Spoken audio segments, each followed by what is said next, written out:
Well, let's get the reaction then of the Democratic Alliance. They do want the Basic Education Department to do away with rotational schooling. It's meant to curb the spread of COVID-19.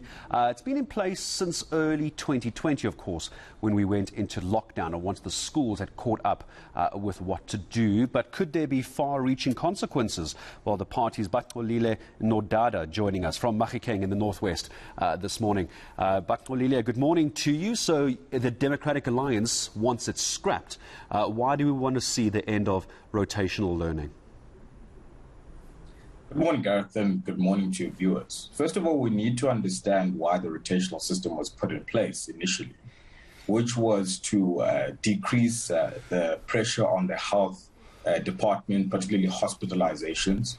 Secondly, to protect teachers so that they don't get the virus, because they're the ones in schools that would be heavily affected.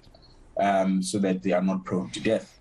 So what we push for is that teachers must be vaccinated.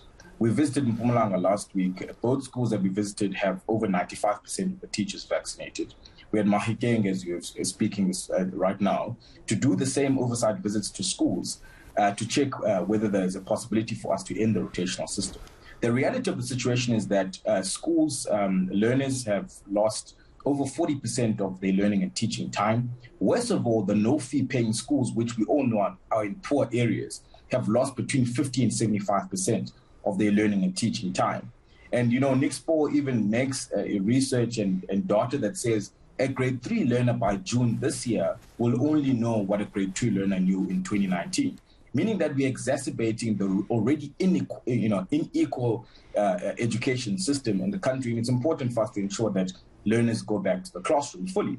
And lastly, we've seen in the past year there are between 370,000 to 750,000 dropouts because the rotational system actually discourages learning in the classrooms. And, you know, eNCA also reported on the teenage pregnancy. So there's quite a lot that it does affect. And now I think that there's some level of certain of herd immunity in schools because teachers have been given enough time to vaccinate. So that's why it's important for us to scrap the rotational system now.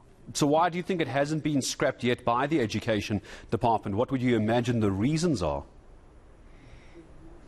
Look, I don't know what the reasons are because the Ministerial Advisory Committee, which are the health and science experts that actually advise Cabinet and government, have already in July 2021 written a strongly worded letter that the 1 meter social distancing requirement must actually be scrapped and primary schools must completely open. And when there's a certain level of herd immunity with teacher vaccinations, schools must completely reopen. So I don't know why we're still even having the discussion because the long-term effects are that learners will have about 10 to 15 years to even recover the certain knowledge that they have in the system. So I have no idea why they haven't scrapped that.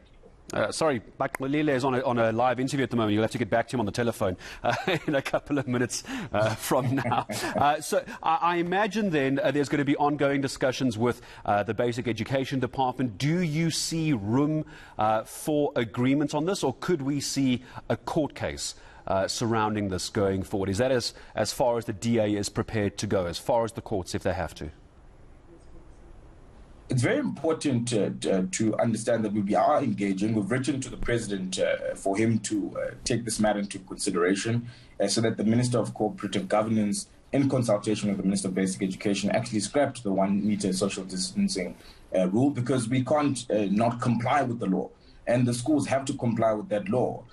So if there is indulgence in terms of our letter, then there won't be a need for us to go and do a court application. But if there is no indulgence, we will be left with no option but to do that for the sake of the learners that are being left behind and continuously exacerbating the problem of youth not in employment, education or training, which have long-term dire effects for them living a lifetime of poverty. Well, for the moment, I'm going to say thank you very much to you for joining us this morning from up in Mahikeng in the northwest, the DA's Baxolile Nodada, a call for rotational learning to be scrapped. You weigh in on that, by the way. It's part of our viewer question.